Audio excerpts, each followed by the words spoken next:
Hello student, आपका हमारे YouTube channel पे स्वागत है।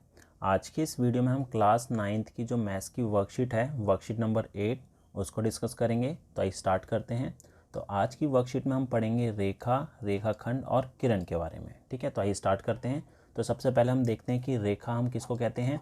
तो साधारण शब्दों में सरल रेखा बिंदुओं से मिलकर बना एक सीधा रास्ता है जिसका कोई अंत बिंदु नहीं है। ठीक है, जैसे आपको यहाँ दिख रहा होगा ए और बी पॉइंट है, यहाँ पर भी एक एरो बना हुआ है, यहाँ पर भी एक एरो बना हुआ है, मतलब कि जो रेखा है ये आगे तक चलती जाएगी ये। ठीक है, ये कभी ख़त्म नहीं होगी। रेखा को उस पर स्थित किसी दो बिंदुओं के द्वारा नामित किया जा सकता है। अब इसको किस तरीके से हम रिप्रेजेंट करते हैं, इसका नाम कैसे देते हैं, ए बी लिख कर उसके ऊपर हम ये एरो बना देंगे दोनों तरफ से। ठीक है, तो ये हमारा रेखा को रिप्रेजेंट करेगा। ठीक है, तो अगला देखते हैं रेखाखंड। अब रेखाखंड क्या होता है।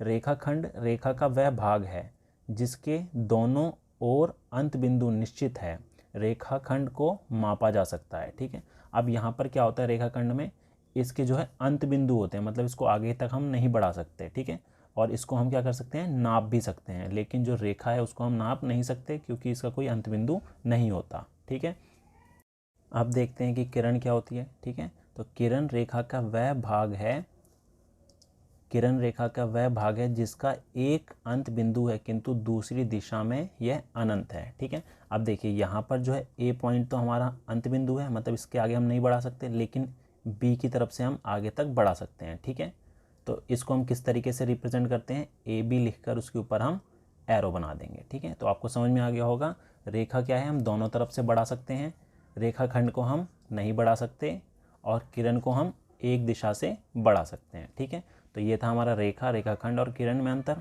अब आगे देखते हैं। अब हमें यहाँ पर 3 लाइन दे रखी है और बताना है कि किस तरीके की लाइन होगी। ठीक है, तो सबसे पहला हमें पी क्यू दे रखी है, ये देखिए एक तरफ से बढ़ाई जा सकती है, तो इसको हम क्या बोलेंगे, इसको बोलेंगे किरण। ठीक है, जिसको हम एक तरफ से बढ़ा सकते हैं उसे हम किरण बोलते हैं। और यहाँ पर देखिए एक्स और वाई ये अंत बिंदु है, इसको इधर से भी नहीं बढ़ा सकते, इधर से भी नहीं बढ़ा सकते, तो ये क्या होगा, रेखाखंड, रेखाखंड। ठीक है, इसको हम रेखाखंड बोलते हैं। और जिस लाइन को हम दोनों तरफ से बढ़ा सकते हैं, एम और एन यहाँ से भी बढ़ सकती है और यहाँ से भी बढ़ सकती है, तो इसको बोलते हैं हम रेखा। ठीक है, ठीक है, अब आगे देखते हैं।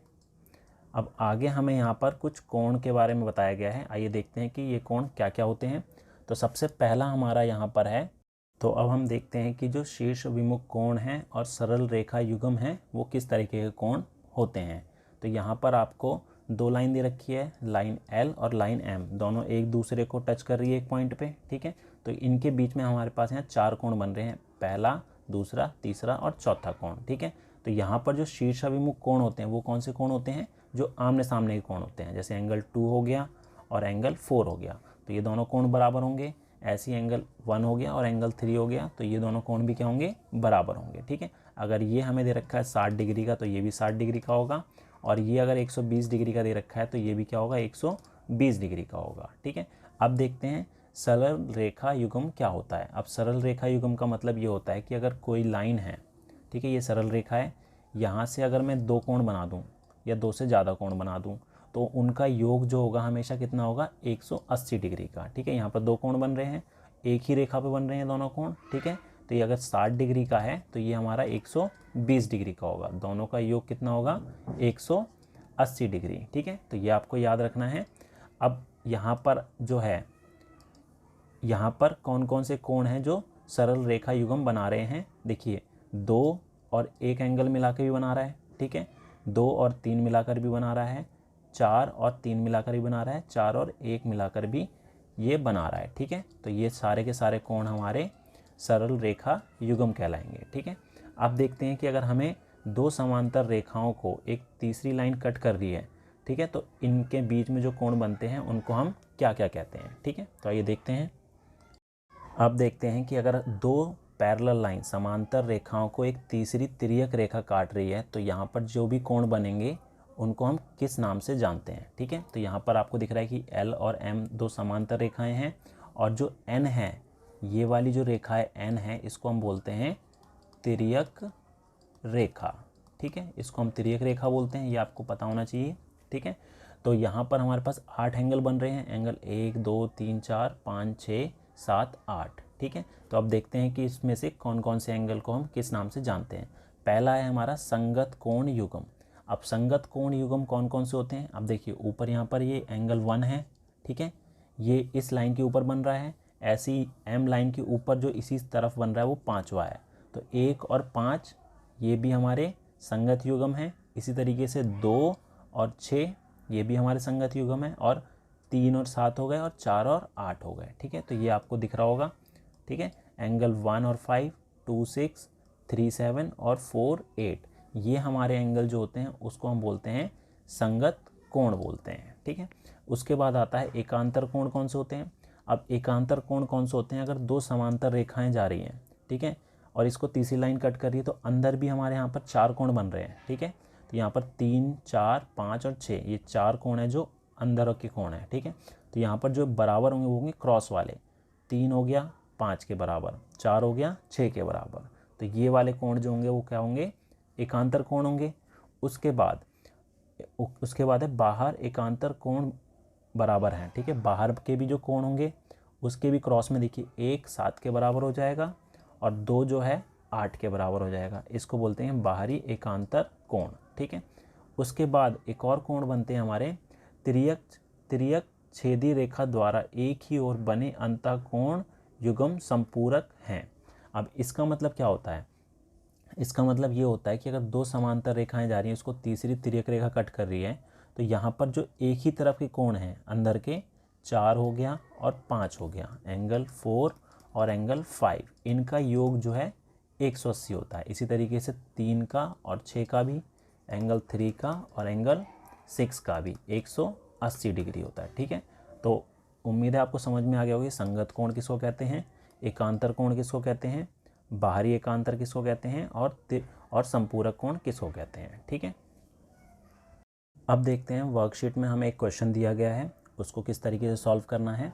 तो यहाँ पर क्वेश्चन दिया गया है कि एक लाइन दे रखी है एल और एम जो कि पैरेलल है, समांतर है, और इसको एक तीसरी लाइन एन जो है काट रही है। तो यहाँ पर 8 एंगल बन रहे हैं, एंगल 1, 2, 3, 4, 5, 6, 7, 8। ठीक है, हमें यहाँ पर क्वेश्चन में दे रखा है कि जो एंगल 1 है, एंगल 1 जो है वो 115 डिग्री है, ये वाला एंगल 115 है।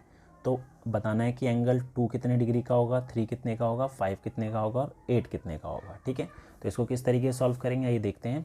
तो हमें जो बोला है, 2 बोला है पहले, तो देखिए 1 और 2 एक ही लाइन पे बन रहे हैं। ठीक है, अगर एक ही लाइन पे बनते हैं तो उसको हम लीनियर पेयर एंगल बोलते हैं।